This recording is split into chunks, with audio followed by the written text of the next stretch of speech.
పూర్తి వివరాలకు చదవండి రేపటి అక్షర శిల్పం దినపత్రికలో.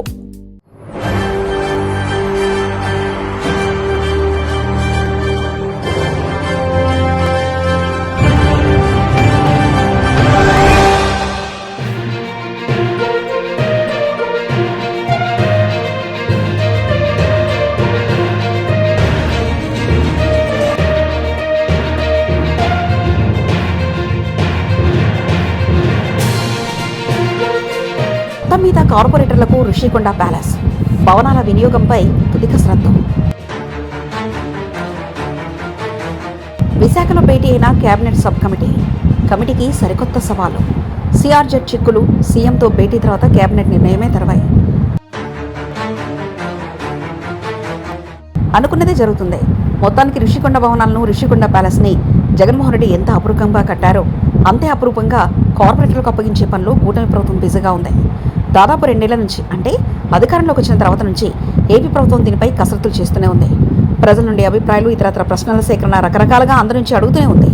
ఎన్నెన్నో రకరకాల ఫీట్లు చేస్తూనే ఉంది. అయినప్పటికీ మొదటి నుంచి అనుకున్నట్టుగా వాటిని చివరకు కార్పొరేటర్లకి అప్పగించే ప్రక్రియను మొదలుపెట్టింది. దీనిపై ఇప్పటికే ఒక కమిటీ నివేదికలను తయారు చేసి తుది నిర్ణయానికి రాష్ట్ర ముఖ్యమంత్రి చంద్రబాబు నాయుడు వద్దకు వెళ్లడానికి సిద్ధంగా ఉంది. ముఖ్యమంత్రి నిర్ణయం తర్వాత దాదాపుగా ఇది కార్పొరేటర్ల గుత్తాధిపత్యంలో ఉండనుంది. విశాఖపట్నంలోని ఋషికొండపై గత ప్రభుత్వ హయాంలో నిర్మించిన వివాదాస్పద విలాసవంతమైన భవనాల వినియోగంపై స్పష్టత ఇచ్చే సమయం ఆసన్నమైంది. ఈ అత్యంత ఖరీదైన భవన సముదాయాన్ని ఎలా ఉపయోగించుకోవాలనే అంశంపై తుది నిర్ణయం తీసుకునే దిశగా కూటమి ప్రభుత్వం వేగంగా అడుగులు వేస్తుంది. దీనికోసం ప్రత్యేకంగా ఏర్పాటైన మంత్రివర్గ ఉపసంఘం కేబినెట్ సబ్ కమిటీ ఈరోజు విశాఖపట్నంలో ఒక కీలక సమావేశాన్ని నిర్వహించింది. ఇప్పటికే ప్రభుత్వం వద్ద ఉన్న వివిధ రకాల ప్రతిపాదనలు, అధికారుల నివేదికలను ఆధారంగా చేసుకుని సబ్ కమిటీ సభ్యులు ఈ భవనాలను మరోసారి క్షేత్రస్థాయిలో పరిశీలించారు. ఈ భేటీలోనే భవనాల భవిష్యత్తు వినియోగంపై ఒక ఫైనల్ డెసిషన్ తీసుకుని నివేదికను సిద్ధం చేసే అవకాశం కనిపిస్తుంది. ఈ కమిటీ ఇచ్చే నివేదిక ఆధారంగానే రాబోయే కేబినెట్ సమావేశంలో ప్రభుత్వం అధికారికంగా ఒక కీలక ప్రకటన చేసేందుకు రంగం సిద్ధమవుతుంది. ఋషికొండ భవనాల వినియోగంపై ప్రభుత్వానికి సమగ్ర సిఫార్సులు చేసేందుకు నియమించిన కేబినెట్ సబ్ కమిటీలో మంత్రులు కందుల దుర్గేష్, పయ్యావుల కేశవ్, టోలా బాలవీరాంజనేయ స్వామి సభ్యులుగా ఉన్నారు.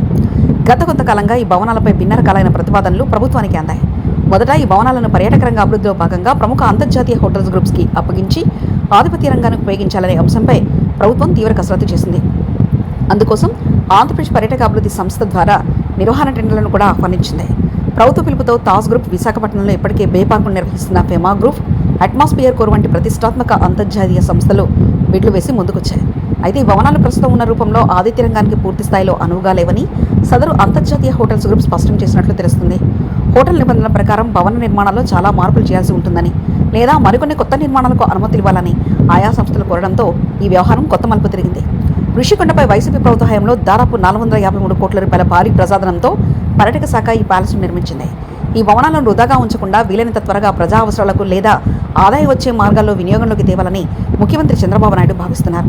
ఈ నేపథ్యంలోనే హోటల్ రంగ సంస్థలను ఆకర్షించేందుకు భవనంతో పాటు అక్కడ ఖాళీగా ఉన్న మరో 9 ఎకరాల భూమిని కూడా లీజుకిస్తామని ఏపీ టీడీసీ టెండర్లో ప్రకటించింది. అయితే ఇక్కడే ప్రభుత్వానికి ఒక పెద్ద సాంకేతిక సమస్య ఎదురైంది. ఆ ప్యాలెస్ ముందున్న 9 ఎకరాల ఖాళీ భూమిని పరిశీలించగా అందులో దాదాపు 7 ఎకరాల భూమి కోస్తా నియంత్రణ జోన్ పరిధిలోకి వస్తుందని అధికారులు తేల్చారు. సముద్ర తీర నియంత్రణ మండలి నిబంధనల ప్రకారం ఆ స్థలంలో ఎలాంటి శాశ్వత కొత్త నిర్మాణాలు చేపట్టడానికి వీలుండదు. దీంతో అంతర్జాతీయ సంస్థలు కోరుతున్న మార్పులు, అదనపు నిర్మాణాలకు అనుమతులు ఇవ్వడం చట్టపరంగా సాధ్యమేనా అనే అంశంపై సబ్ కమిటీ ఇప్పుడు లోతుగా అధ్యయనం చేస్తుంది. ఈ చట్టపరమైన చిక్కుల నేపథ్యంలో అధికారుల నుంచి కమిటీ ప్రత్యేకంగా నివేదికను కోరింది. విశాఖపట్నంలో జరిగిన తుది సమావేశంలో మంత్రివర్గ ఉపసంఘం అధికారులు సమర్పించిన నివేదికలను, పర్యాటక రంగ సంస్థల వినతులను క్షుణ్ణంగా పరిశీలించనుంది. అన్ని సాధ్యాసాధ్యాలను క్రోడీకరించి చట్టపరమైన ఇబ్బందులు లేని ఒక పకడ్బందీ మార్గాన్ని అన్వేషించబోతుంది. సబ్ కమిటీలోని మంత్రులు తాము సిద్ధం చేసిన తుది నివేదికతో ముఖ్యమంత్రి చంద్రబాబు నాయుడుతో సమావేశం కానున్నారు. ఋషికొండపై నిర్మించిన ఈ 5 నక్షత్రాల సౌకర్యాలైన ప్యాలెస్ను ప్రభుత్వ కార్యకలాపాలకు వాడాలా, లేక నిబంధనలు సడలించి ప్రైవేట్ భాగస్వామ్యంతో పర్యాటక రంగానికి అప్పగించాలనే విషయంపై ముఖ్యమంత్రికి వివరించనున్నారు. ఈ నివేదిక ఆధారంగా వచ్చే రాష్ట్ర మంత్రివర్గ సమావేశంలో ప్రభుత్వం ఒక తుది ముగింపు పలకనుంది. కోట్లాది రూపాయల ప్రజాధనంతో ముడిపడి ఉన్న అంశం కావడం, చట్టపరమైన ఆంక్షలు ఉండడంతో సబ్ కమిటీ ఇవ్వబోయే ఈ నివేదిక ఇప్పుడు రాష్ట్ర వ్యాప్తంగా అత్యంత ప్రాధాన్యతను సంతరించుకుంది. మరిన్ని కథనాల కోసం సబ్స్క్రైబ్ చేసుకోండి మీ అక్షర శిల్పం.